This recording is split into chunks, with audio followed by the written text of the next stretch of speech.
Hey guys, it's your host, Kasey Mock, with the Bucks to Business Podcast, episode number 10. Our guest today is Stephen Bardin, owner of Texas Pro Lake Management. Stephen's one of the top freshwater fisheries biologists in the state of Texas. And while that's important, is because ranches with live water or mega water features like private lakes fetch a huge price in the state of Texas. They're very desirable for their recreational value and investment value. But I think so many landowners miss out on opportunities to manage that fishery, manage that body of water to maximize its potential. So Stephen's going to run through some tips for us, what we need to be doing during the spring to improve our fishery and better manage our lakes. We're also going to talk about a nonprofit program that's very close to Stephen called the Bass Brigades and how you can get involved and help sponsor some young people to attend the Bass Brigades. This is episode number 10 of the Bucks to Business Podcast. Thanks for tuning in.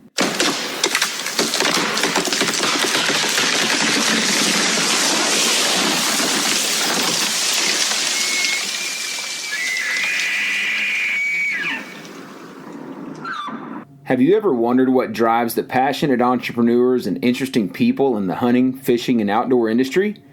Well, I did, so I set out to meet them. Aldo Leopold said, "There are those who can live without wild things and those who cannot. These are the exclusive interviews with those who cannot." My name is Kasey Mock. In 2008, I turned my passion for wildlife into a career when I launched our hunting firm, Fever Pursuit. Our family of companies has grown and now includes wildlife management and ranch real estate sales. I get to work with some of the best people and top ranches in the country, and I want to share their stories of adventure, failures, and the business principles that have led to their success. This is the Bucks to Business Podcast, presented by Mock Ranches.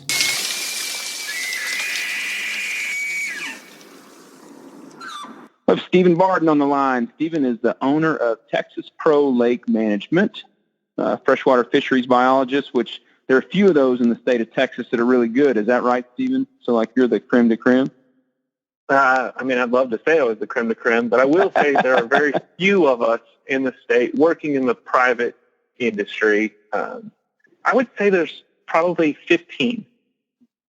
15, wow. It's a big state to cover with 15 private fisheries biologists. That's a good observation, though. I guess most people that go get a freshwater fisheries degree from A&M or Tech or Tarleton, and we'll talk about where you went to school, but most go into government consulting, right? Parks and Wildlife or Fish and Wildlife or some government agency. Is that right?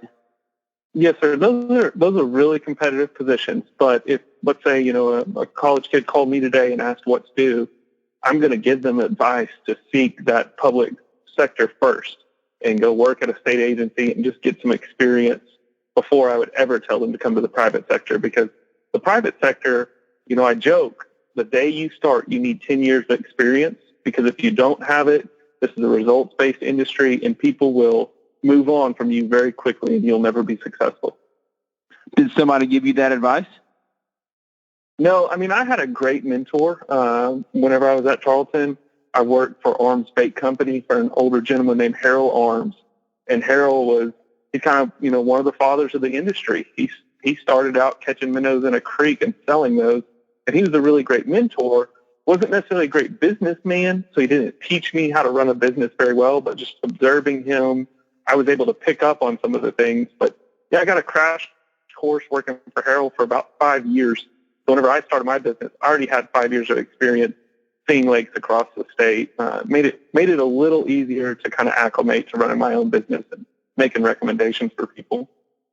That's a great observation. I got into private consulting and then ultimately into real estate and launched our hunting business all after I went to work for Texas AgriLife Extension. So we were both at Tarleton. What year did you graduate from Tarleton?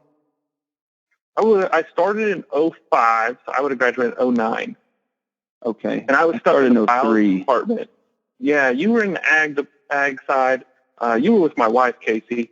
You're in the ag That's right. side. I was in the biology building. So, at Tarleton, it's a small school, but still, it's hard to cross paths on campus if you're on the opposite ends of the campus. No, that's right. That's right. Yeah. So we both went to Tarleton, fighting Texans, Stephenville, Texas. I got out of school and went to work for Texas AgriLife Extension, the county agent. And that really positioned me well to get into private consulting and have validity, understand landowners' needs, understand what resources were available to them, and be taken seriously as a professional consultant. And so that's a good observation you had there. Well, tell us, Stephen, tell us how you got into the freshwater fisheries business after Tarleton. Is that something you wanted to do when you were in high school? You just loved to fish, or how'd you get into the industry, and what led to that? Yeah, absolutely. So I grew up in a smaller town northeast of Dallas called Wiley. My father, I owe a lot to my father. He was a fisherman. He was an outdoorsman. He kind of he planted those seeds for me to kind of want to follow a wildlife path. But my dad fished tournaments, and I would fish with him on the lakes every once in a while, and I enjoyed it, but I loved getting on my bicycle and riding to this pond that was owned by my math school teacher. Okay, so I would spend days, Kasey, at this lady's house fishing it was probably 2.5 acres. Every single day during the summer, I would fish this sun up to sundown, and then I'd ride my bike home every day. And this is where I kind of started to have this interest in not only can I continually catch these fish, but what are these fish doing year in and year out? And then her husband would he would do things like spray cattails. And then I would see, oh man, the bank of that pond is starting to erode. Now the cattails are gone. I would start noticing those things. Or right after he sprayed cattails, I remember about 6 months later, he had a small plant start to grow on top, and I didn't know what it was, but it turns out it was duckweed. Okay, so duckweed just took over his pond, and then he had a fish kill shortly after. So I started seeing there's some cause and effect here, and these small ponds, if somebody knew what they were doing, they could select the right things to do, and they could go ahead and make this fishery better for everybody. So that kind of plays in my no different than managing our pasture for cattle, or managing farm ground, or managing our deer. You and I've had that conversation that managing your fisheries, managing your ponds or lakes, whatever you call it, it requires a plan and strategy and setting goals and then activities throughout the year if you want to maximize that fishery. And a lot of landowners, I believe, overlook that as an opportunity to make money for revenue, also as a core recreational activity or a way to increase value on a piece of property. I think the fact that we have a lake or have a pond at times gets taken for granted, and that's the end of it, right? I've got a ranch or I've got a farm, and it's got water on it, and that's the end of it. Now I'm going to go manage my deer. And landowners, I believe, do overlook opportunities to improve that fishery. So what are the activities that we should be doing now? It's an early spring, it seems like. It's the 6th of March, 2017. We've had unseasonably warm weather. We've already got some vegetation growing in our ponds. So, right now, what activities should we be looking at doing, Stephen, to set ourselves up for a successful spring spawn and then a successful summer of fishing leading into the fall? He's going to walk us through what a basic schedule timeline for lake management would look like for a private landowner. Okay, yeah, I can definitely do that. And this is something that I do for my company every day. I work with landowners like you're talking about, those wildlife biologists or range managers. You guys have the same tools that I have. I just know how to apply them into that ecosystem of water where you can't really see the animals that you're managing. So this springtime, water temperature right now is between 60 to 65, depending on kind of where you are in the state and how large your water body is. So most of your predatory fish, especially like your largemouth bass, are starting to feed again. They're moving a little shallower. They're following those forage fish up into the shallow water, and they're preparing for that spawn season. So you want to go ahead and give those fish a great foundation after they reproduce, and we have all those fry to feed the fry. So one thing we're going to look at right now is the lake fertile? And so when I'm talking about fertility, I'm talking about phytoplankton, which is this microscopic plant that gives water the green color it has. So I want between 18 and 24 inches of visibility, and I want that green tint to show fertility. That plankton that gives that water the green color is what those fry fish are going to eat the first 7 to 10 days of their life. So a lake can be too clear.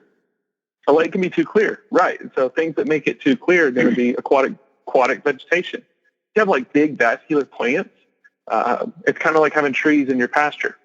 They're absorbing nutrients a lot quicker than grass could. So if you ever look at the bottom of a tree, I'm sitting in my yard right now looking under our oak trees, and there's no grass under the oak trees. That's because the ground is shaded and the nutrients being absorbed into that bigger body, into that tree. Same thing happens in an aquatic environment. We're just talking about much smaller plants.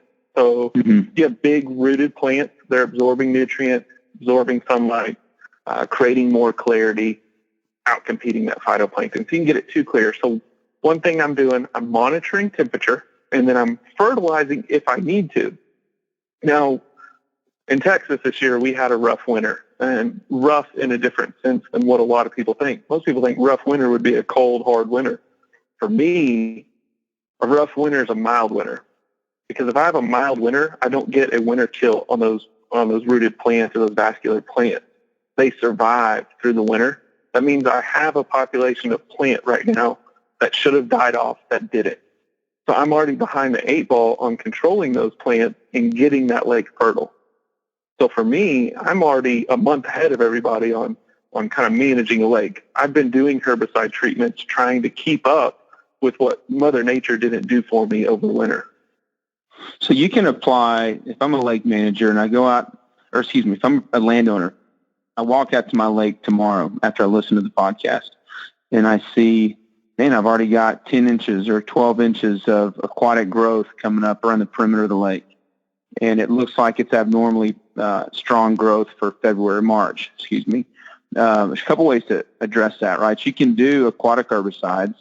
You can also do fertilizer, which fertilizer will make that plankton bloom, take some of the clarity away, but that has to be timed properly, doesn't it?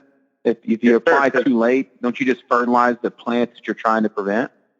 Exactly. So if I've already got growth from last year, from last fall that didn't die off, and I fertilize today, and that plant's, trying to surface up or is, covering 3 to 4 foot of the water column, and I'm fertilizing that plant. Especially if I don't use the correct nutrient levels. If I don't dissolve that fertilizer and apply it the correct way, I could definitely be fertilizing that plant. So, anytime aquatic vegetation is actually one of the biggest areas of my business right now. It seems like controlling plants, and it's not just about killing plants, it's controlling them. Controlling plants is what landowners have one of the hardest times understanding. So, you just take a plant. A plant needs a certain, basic things to survive. It needs sunlight, water, and nutrients. And if they're growing in the water, they've got plenty of water, so they need sunlight and nutrients. Well, what types of nutrient and where is it coming from? So that's kind of, it's changing, basically changing your mindset a little bit. It's not applying a herbicide to kill that plant or applying a fertilizer to shade it so that it can't grow. It's figuring out, how do I long-term determine, a plan where that plant's not going to come back year in and year out and become a problem. This is an area where people spend a lot of money as controlling plants. Yeah, it seems like a lot of landowners don't understand it, though. We're on a bunch of lakes and ranches that have lakes or ponds that either have a vegetation problem, there's too much of it. You can't, if you were able to cast past it from the shoreline and hook a fish, you have a hard time getting them through it, because it requires sunlight, and even the clearest of water, sunlight's only going to penetrate so far. So if you've got a steep slope to the side of your pond, that's why you don't see as much vegetation on the dam of a lake as you do, let's say, on the sides or in the upstream side where it's a gradual slope, because it loses sunlight faster, right? It's deeper.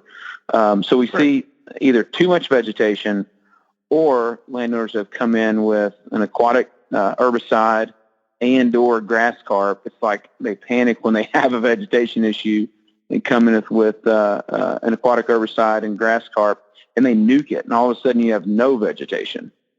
Right, and that's, once again, I came from a school with Harold Arms, and Harold Arms, he sold fish.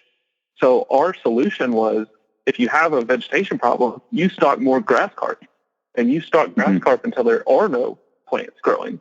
And that's not the best way to create an environment to grow trophy fish. You need some aquatic plant to grow trophy fish. Aquatic plants, they stabilize the shoreline. They provide oxygen at certain times. They give fry fish and forage fish a place to escape predation. Aquatic plants become really important long term. It's having the right species, the right areas, and the right density. There's a there's a plant that the Extension Service, or there's a website the Extension Service made called aquaplant.tamu.edu. That's a great resource to identify the plants that you have, and then talk to somebody professional like myself, because there are plants that I would recommend you either purchase or we promote their growth over others. So, for instance, this area of Texas, Kasey, we're going to have Cara, which is a type of algae that's going to grow real quick, and it's going to die off, and what we'll be left with is one of 3 submerged plants, usually bushy pondweed, coontail, or some type of milfoil. Mm-hmm. Not to get too far into the weeds, but I would love to have American pondweed instead, because the 3 plants that I named, they grow like bushes. And American pondweed grows with these long stems so the fish can actually move throughout it. It attracts insects, a food source. It's just easier plant to work with. But that's what somebody like me would come in and look at the plant community you have and actually just recommend different plants or try to promote their growth. So once we've got the pondweeds under control, just give that a generalized name. Oh, man. That's our vegetation. Yeah, we've got to get us out of the weeds, Kasey. We got to move on.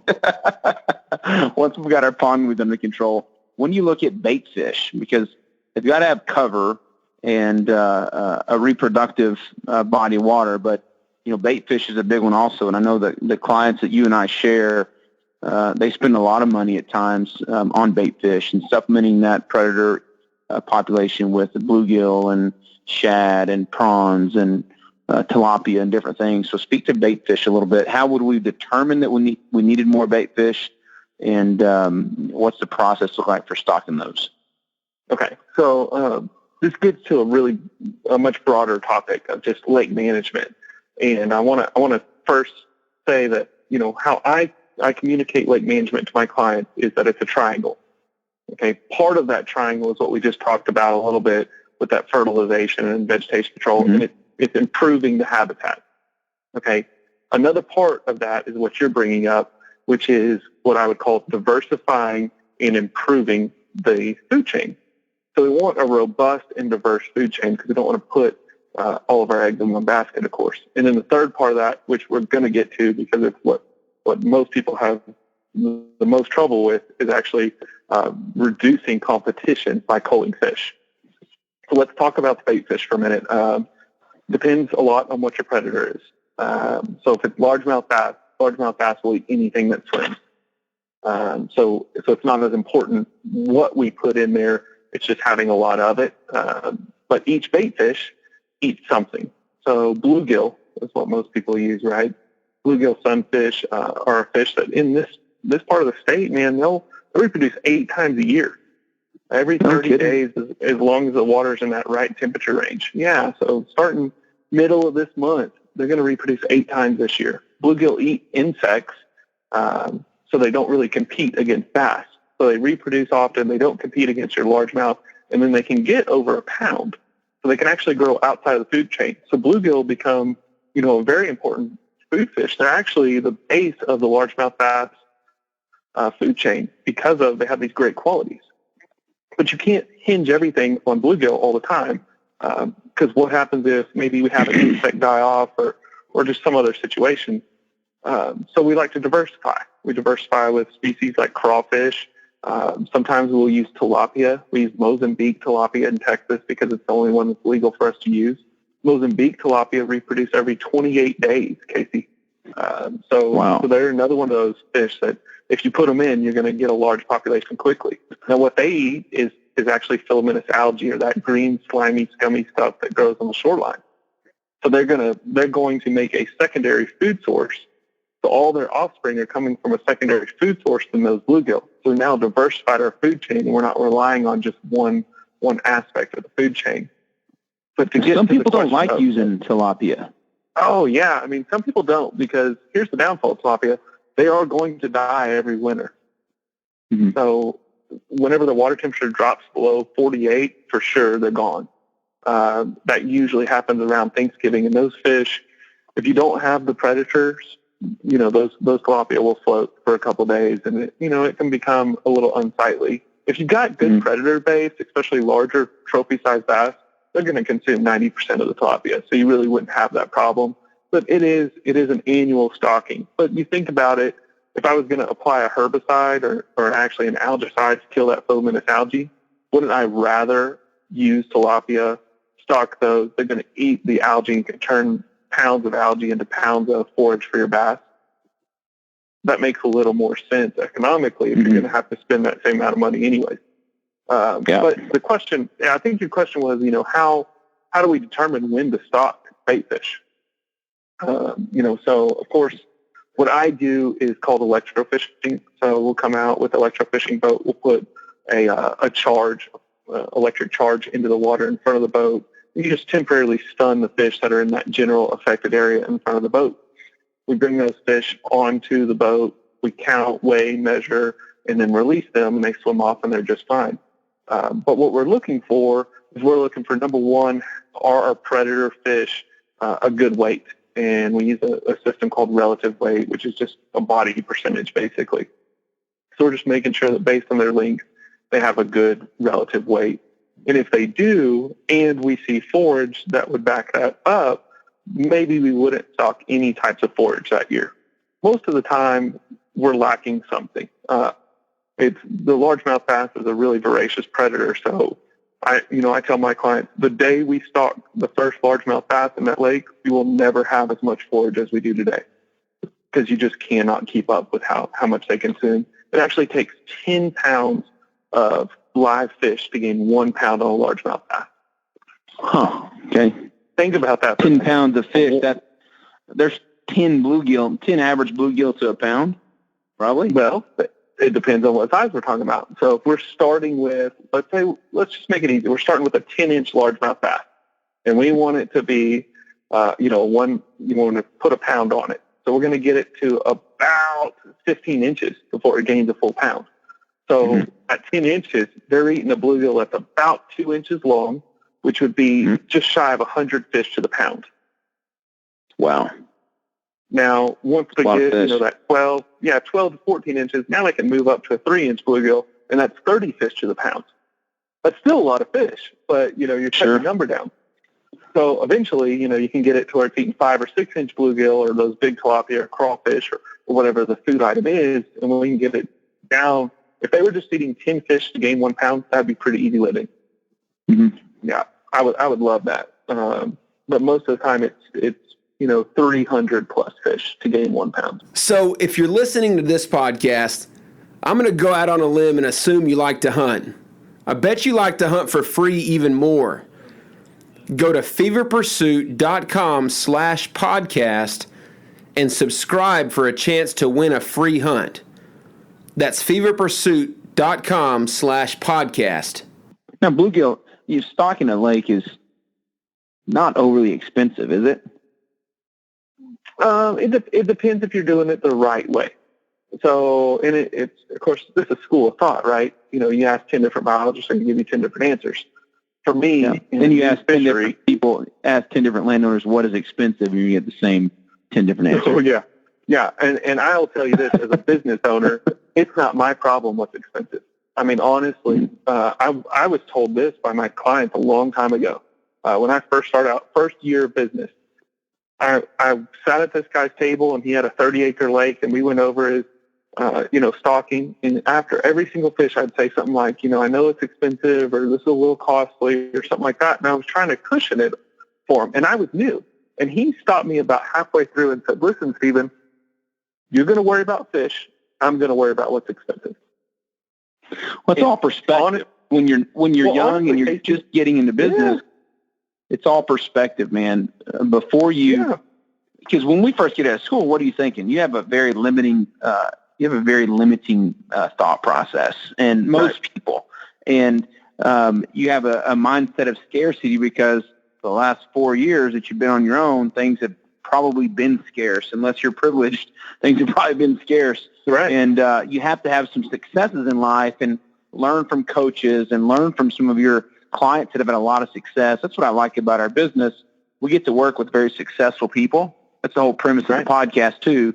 It's to learn from successful people because it changes perspective, and all of a sudden you look up and you got a mindset of abundance. And yeah, this is expensive, but it's an investment, and you don't have to apologize for it. Your client asks you to design the lake management plan to achieve their goals. You're just telling them what that costs. It's up to them to worry about if they can afford it. That's right. They hired you to make the best proposal. Once you learn that as a private consultant, doors unlock. Not because you start making more money. It's because you lose the kind of the apprehension of those conversations. I can sit down with any person that I meet today and have a money conversation, and it doesn't bother me. Mm-hmm. And it opens up doors in business. Yeah. So Doctor, we go ahead, go wrap that up though with basic costs of stocking. I don't know if you can give like a per acre budget, because that's going to help any listener that's interested in stocking. That's going to help them say, I'm looking at spending $500, $5,000, $50,000. Yeah. Can you break that down into a cost per acre, surface acre of water? I can give you some guidelines. How about that? If it's under a surface acre, you do not need to stock with largemouth bass. It's going to be too difficult to manage that and too expensive for what your actually return on investment is going to be. You need to stock trying to manage a large population of big game on a small high fence place. Right. It's more than the ranch can sustain, so you're going to have to supplement. You don't need to supplement with deer. You need to supplement with feed.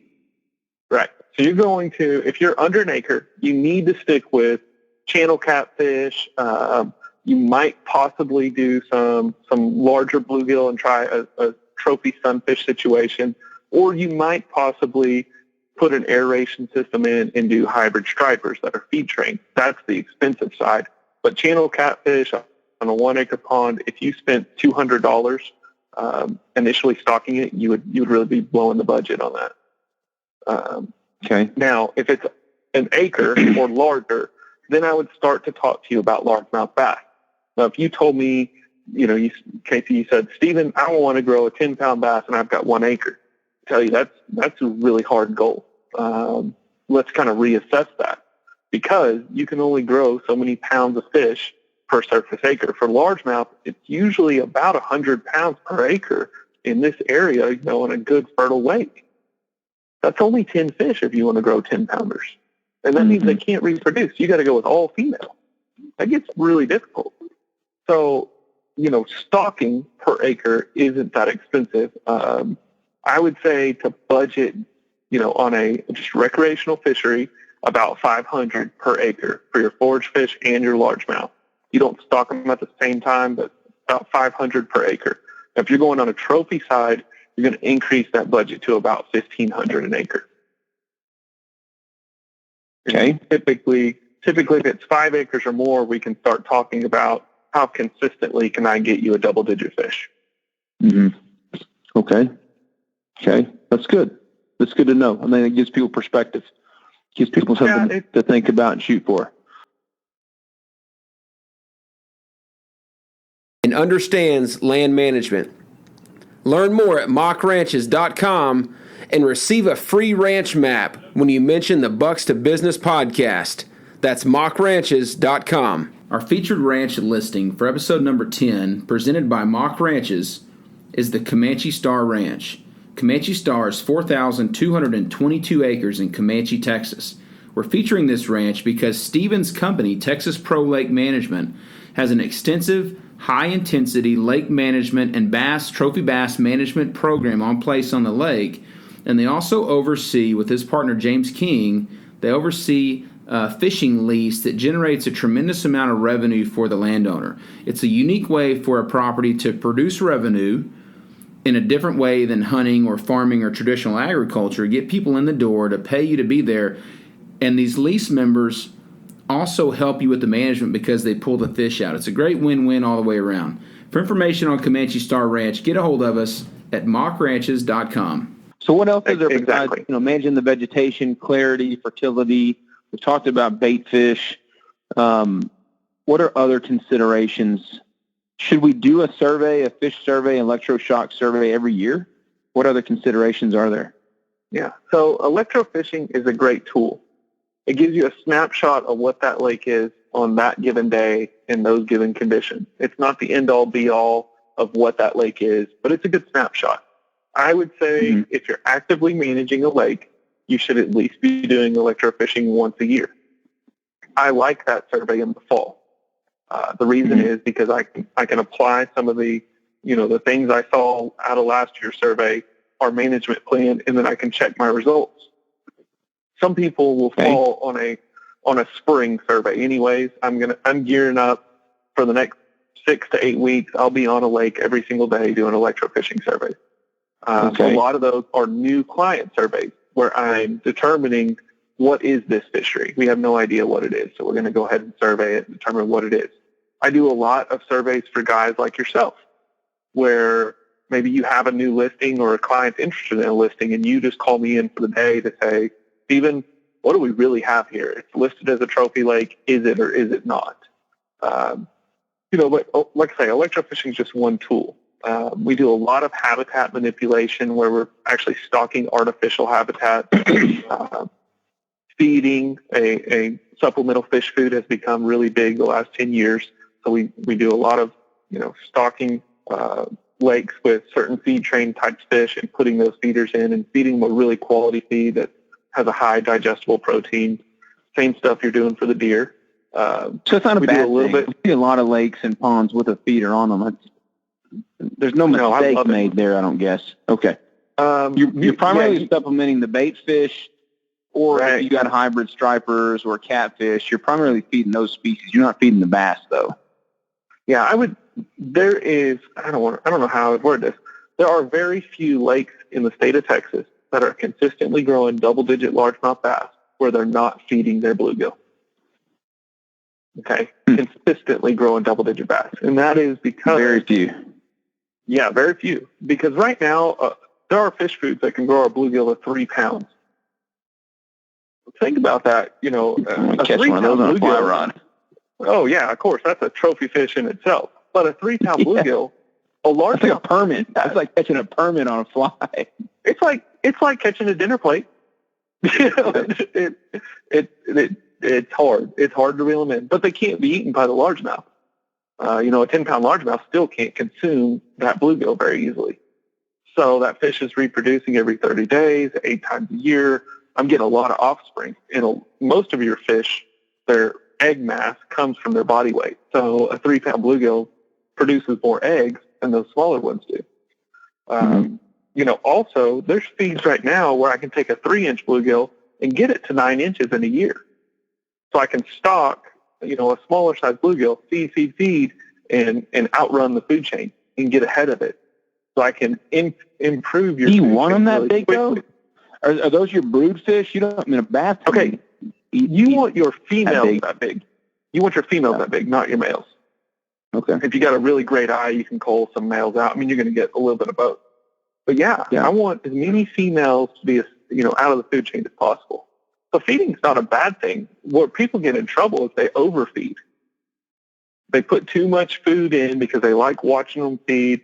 They start to sour the water, or what they're really doing is because that feed has to decompose and the fish waste has to decompose, they're just maxing out their biologic oxygen demand.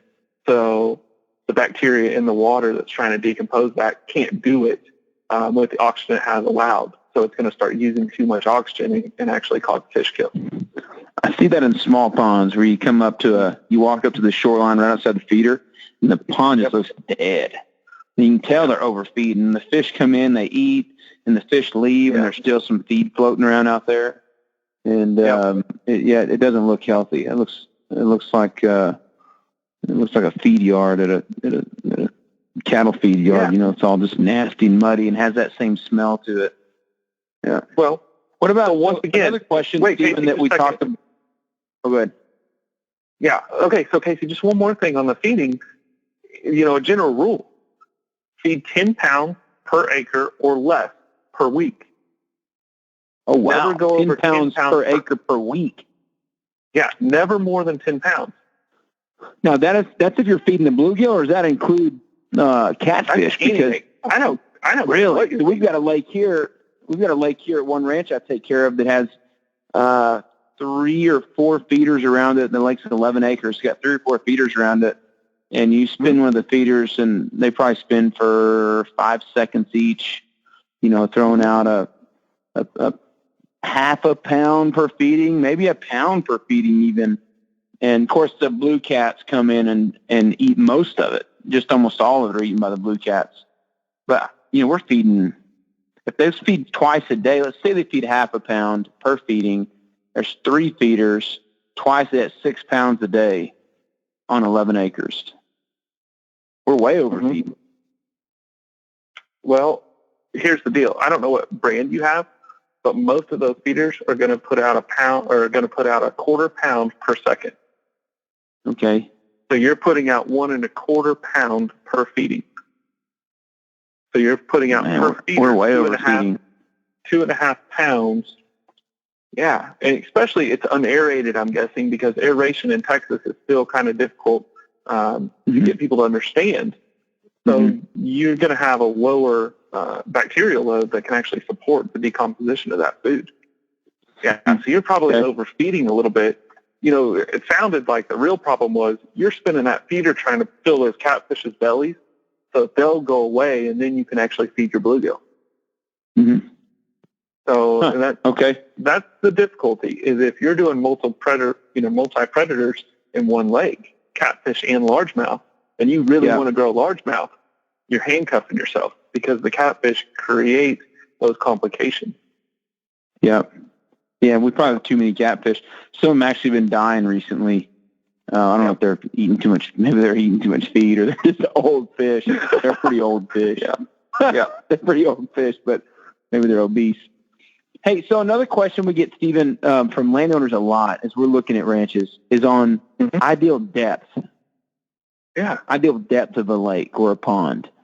That's great. And especially when we've been in a drought situation up until the last 2 years. We were in a drought situation. And so, we were really pushing and encouraging people to get in, excavate those ponds out. This is a great opportunity while the lake is low or the pond is low to get in and excavate them out, create some new structure. But how deep do you go? I understand every pond is different, but how deep do you go? Is deeper the better? You don't want to be shallower than 6 feet? How deep do you go? What's ideal for clarity? Evaporation's another thing. The shallower they are, the hotter the water gets, the more evaporation loss you have during the summer. But how deep is ideal? Yeah. So this is, Kasey, this is a very complex question, and I don't tell my clients it depends very often. But this is one of those where it really depends, Kasey, because it's so complex. So let's take just what do we need to grow fish? We need 6 foot or shallower. That's where our fish are living 90% of the time, 6 foot or shallower. That's because that's where the phytoplankton is. That's where all the forage fish are. That's where all the business is happening, 6 foot or shallower. Okay? So anything below 6 foot is storage water, right? So it's going to depend a lot how deep you need that lake, dependent on how porous is your soil, how high is your evaporation rate, how much water are you going to lose? Because that storage water could come into play. Yeah, you get into the droughts we had 5 years ago, we needed every bit of storage water we could get. What complicates it is in Texas during the summer, July and August, dog days of summer, our lakes are stratifying. So what that means is there's a layer of really warm water on the top, and then at some point, because sunlight can't penetrate and because lakes don't mix very well, we have a layer of really cold water below it. A lot of people will call that line the thermocline. You can feel it when you jump in. It's not that. It's probably about 6 feet, isn't it? Because you jump in, you can feel your toes are colder than your head. Remember when I said you're just spinning in the water? Remember, I just said 6 foot's where everything's happening. 6 foot and shallower. Well, that's because once that thermocline establishes, below that thermocline, it actually becomes, there's no oxygen, It becomes so cool. It actually becomes like a septic tank. Fish don't want to live there. They like to get down near it because it is cooler, but it's holding less oxygen. It doesn't mix. So it becomes a septic tank where everything's decomposing, your water quality gets really poor, and whenever you have a turnover, the reason it kills your fish is because that septic tank water slips and actually falls down and mixes with the water column too quickly. So it causes all the oxygen to deplete. So, man, that's a difficult question on storage, because if I go any deeper than 6 foot, I'm creating the area to grow a thermocline, right? But I need that storage. Yeah, but in the summer, even on a line pond, we track water loss on ponds that have a liner under them. In July, August, you're looking at half-inch plus a day just purely in evaporation loss. Absolutely. Per acre, half-inch per acre per day. Yeah. And that's a lot of water. So I do tell my clients, a lot of water. You go a month, you lose 15 inches a month, bare minimum 15 inches a month without a rain. And that's on a pond that doesn't leach any water out, because this one's got a liner in it. Right. So the solution to both problems, you dig a lake 12 to 15 feet, and then you put what's called a bottom diffusion aeration system in there. So aeration, you have a compressor on the bank. It pumps compressed air to the bottom of the lake, and there's a diffuser in the bottom that then lets that air release. It makes micro bubbles, and as they rise, they carry the water volume with them, and what they actually do is they circulate the lake for you. Yeah. Okay. How many of those do you need per acre? Or how many acres per aerator? If I've got a 10-acre lake, do I need 2 of those, 10 of those? How many of those? Well, so one compressor could do a 10-acre lake, right? Oh, really? Depending on the shape of the lake, what we would do is just run multiple air lines to multiple diffusers. You'd probably end up with about 6, but one compressor could do that job. If it's too deep, then you're not talking about your Home Depot air compressor, though. No, sir. We're most of them are little rock and piston compressors now. They run up to 50 psi, but they're oilless compressors designed to just run for 24 hours a day for 5 to 10 years before they need maintenance.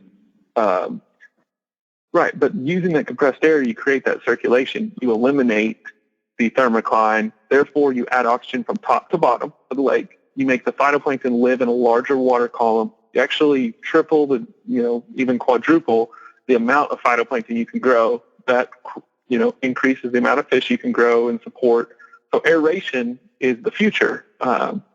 It just takes a long time to educate people on the benefits of it. You think about something like aeration. It has so many benefits. It's pulling out all of the excess nutrient out of the water column, and it's releasing it into the atmosphere. That decreases the nutrient that's present to grow that extra plant we don't want to grow.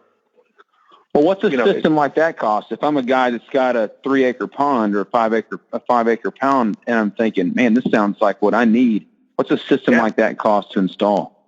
Yeah, so it's going to depend on how close is electricity, because we're limited at this time. There's 3 real options. You can go with electric, and those are the most consistent. They're going to provide you the most consistent product, but you got to have it. Let's assume electricity's. Let's assume it's close. It's right there. It's within half a mile. Then we're talking for a 3-acre lake somewhere between $3,500 to $5,000. Well, it's not too bad. Not too bad, especially if you talk about, well, if we had a fish kill, what would it cost to restock? Well, there are options using windmills that compress air as long as the wind's blowing, and those can be pretty reliable. But they have some, you can't go too deep with them. So anything over 15 feet deep, you wouldn't want to use a windmill because of the back pressure. Okay. And then you could use solar, and solar is a really good option, except for that technology is so expensive. So that same 3-acre pond that was going to be maybe $5,000 is now $15,000. But you spent another $10,000 in the solar.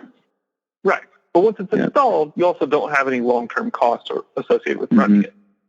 Yeah, there's not a lake in Texas that doesn't need aeration. It's figuring out, is it economically feasible? If it's catfish pond, it's going to cost us $500 to restock. There's no way. No way. Okay. Yeah. Well, those are good tips, Stephen. Tell me about your business a little bit. You've been in it since 2009.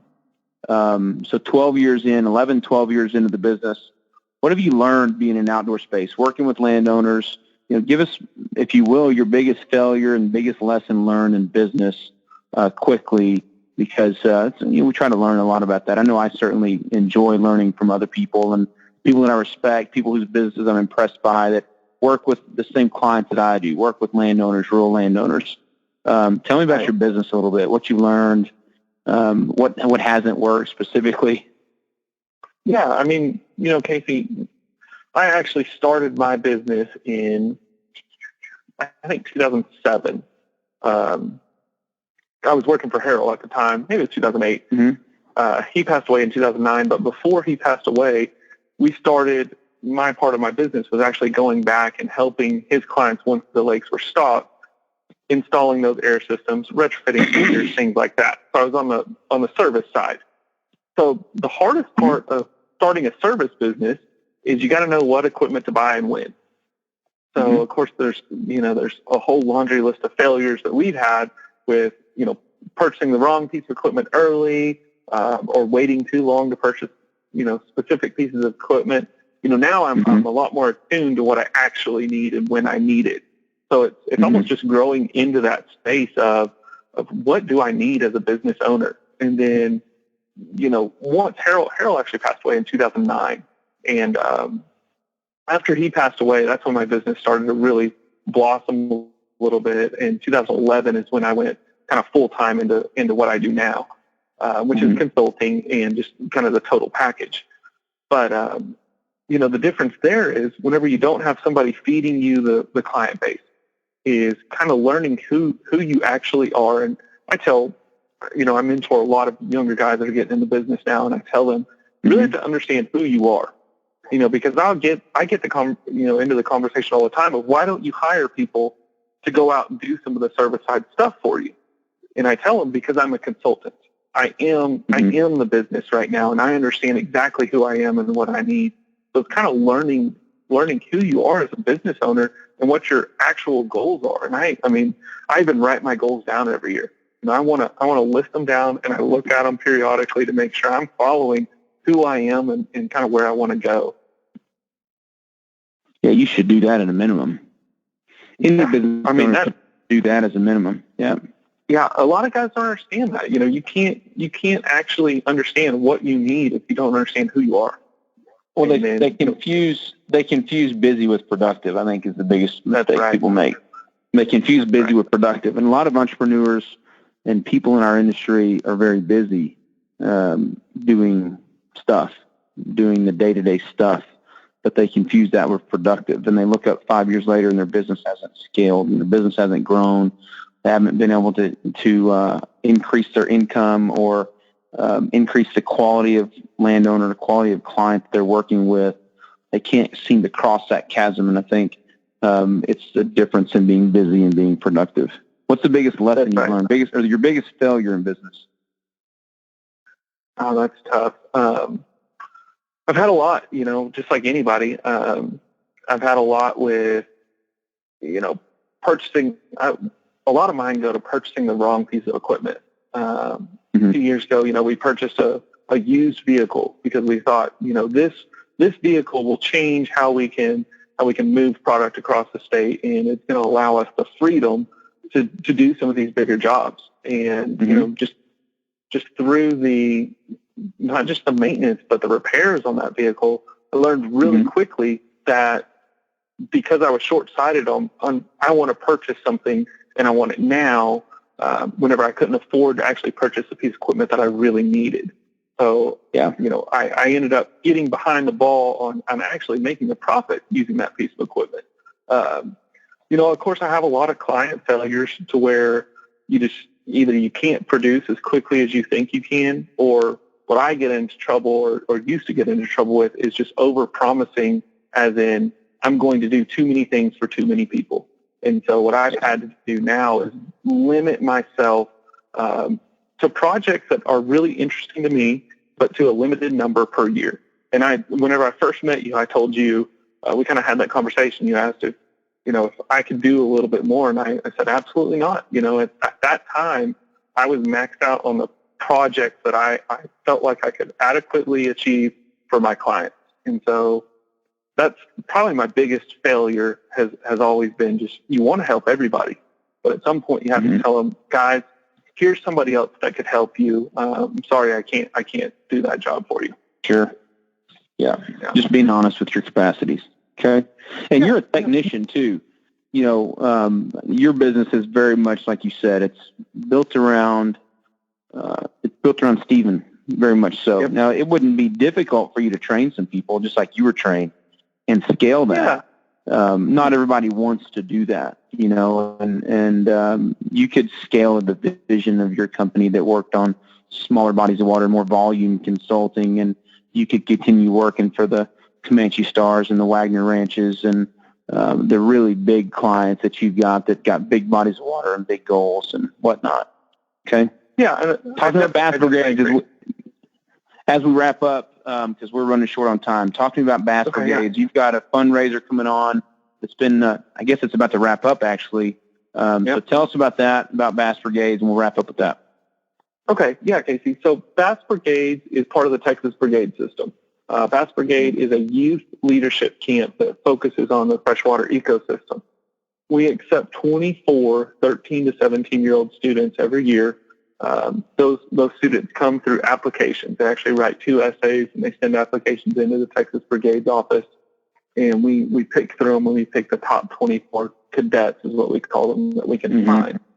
We bring them out to the Warren Ranch in Coleman County, and they spend a week with myself, 8 or 10 Texas Parks and Wildlife biologists, some really good extension service biologists, and actually professional angler Gary Klein. You know, and they're going to learn activities like what we've been talking about today: electrofishing, creating a food chain, kind of, you know, managing that ecosystem. They're also going to learn from Gary some different fishing techniques, and so it's become a big part of my life, supporting this organization. I'm actually the camp coordinator for that organization right now, so it's become a huge part of my life. That's a cooperative effort between Texas Parks and Wildlife, Texas Wildlife Association. There's Quail Brigades, Bass Brigades, Buckskin Brigades, but that's a cooperative effort between government and then several wildlife organizations, right? Yep. So there's 8 camps. You know, you can, if anybody's interested in any of the camps, like you said, we've got buckskin, waterfowl, quail, ranch, and coastal. If you're interested in any of them, you go to texasbrigades.org and you can get more information on all of them. I love Bass Brigade because that's what I'm a part of. So it's hard, you know, I want to promote everybody, but definitely I want to take my time to talk about bass. You know, one of the things I do for my company is I run a fundraiser every year, and it's just a simple T-shirt. We design a T-shirt with our social media community on Facebook and Instagram, and after we design the shirt with the community, then we'll actually sell it for about a month. And our campaign ends next Monday, so that would be the 13th. And the shirts for sale, they're $20 a piece. Half the money goes to the company that's printing them. Half the money comes straight to Bass Brigade. You can also make financial donations along with the purchase of a shirt. Our goal is to raise to sell 100 shirts. And then, of course, my clients are great. They jump in. They support us with some financial donations. We've already raised over $1,700 this year, and we'll end up around $2,500. And that money is going to go to any cadet that wants to come to camp but can't afford it. We're going to make sure that there's not a student that's left out because of a financial reason. The shirt is available in 5 different colors. It does have a Texas Pro Lake Management logo on it because it's really geared at my client base as a way for us to give back.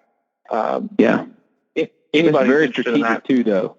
Very strategic, man. It's serving a bigger cause. It's supporting a great organization in the brigades programs. It's very strategic too because people want to do business with somebody that has a bigger vision and has a bigger purpose to run their business. They're neat looking shirts. I'm going to go buy a couple of them. How much money have you raised in scholarship money? Yeah, I hope you buy at least 5 since they're available in 5 different colors. One of each.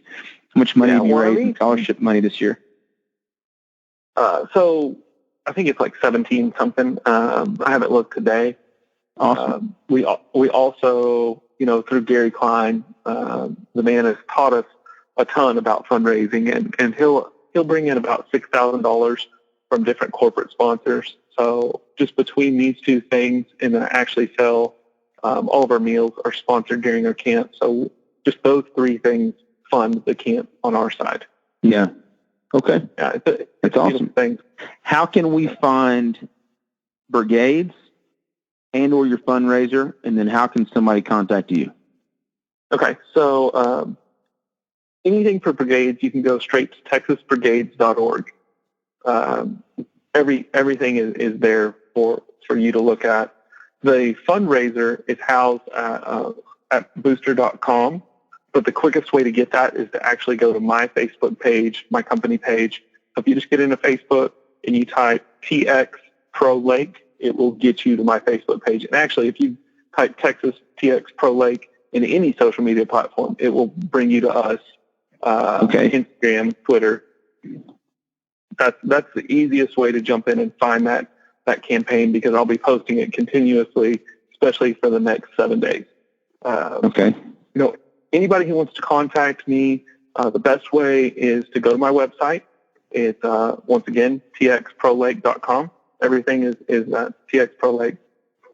My email address is on there. It's Steven, Steven, at txprolake.com. You can send me an email, questions. Try to answer my emails pretty regularly throughout the day. Stop and just go ahead and send some messages to people. But over the next 6 to 8 weeks, I'll be on the boat all day, every day. So you may not get me, as quick as you would think. Maybe a couple days. Yeah. Okay. That's helpful, man. How can I help you?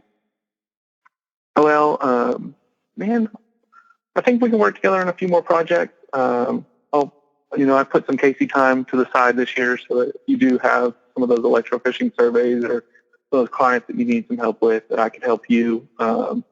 Really just support Texas Brigades. On the business side, we're good. We need to support Texas Brigades. I'd be remiss if I didn't say that all camps applications are due March 15th. So if any student 13 to 17 years old wants to attend the camp, we have to have those applications in by March 15th. And just an important deadline. .org. Yep, it's coming up. The only other thing, Kasey, we didn't touch on real quick, the one mistake every or a lot of pond owners make is not culling enough largemouth bass or predatory fish. I think I have to. Yeah, your 100 pounds per acre can be made up of 1 pound bass or 10 pound bass. Well, and we all grew up in the catch and release era. Ray Scott taught us that you catch a bass and you release it and they don't taste good. But that's not necessarily true. And actually the best thing for most private water bodies is to cull out 25 to even 100 pounds per year. That 100 pounds is definitely on a fishery that hasn't been culled in a long time. But 25 pounds per year per acre is a great maintenance weight. Well, we definitely, bass fishermen are the worst. Man, I pull up to a lake, catch me some bass, go to the fish cleaning table, and you get the stink eye. But on our private waters, culling bass is just as important as it is culling our deer in the ranch. Oh, yeah. So, yep, absolutely. Well, it's good advice, brother. Ranch. It is very much. It's a captive environment. It is exactly like a high-fence ranch. It's a captive environment, a captive ecosystem, and the animals can't get out. Short of a flood, the animals can't get out. The fish can't get out, and we have to manage them. We have to manage their food, manage their population if we want to have big goals and achieve those goals. Stephen, I really appreciate you. We're going to let our listeners get back to work. Hopefully some will support the brigades. Maybe this will get you some business at Texas Pro Lake Management. Any questions anybody has, feel free to reach out to us at mockranches.com or get hold of Stephen directly. Thanks, buddy. I'll talk to you soon. Hey, Kasey. Thank you. We'll do it again. If you enjoyed this podcast, please follow us on iTunes and give us a review. We enjoy reading your reviews, and the ratings help us move up the list. You can also follow us on social media at Instagram or Facebook at Bucks to Business Podcast.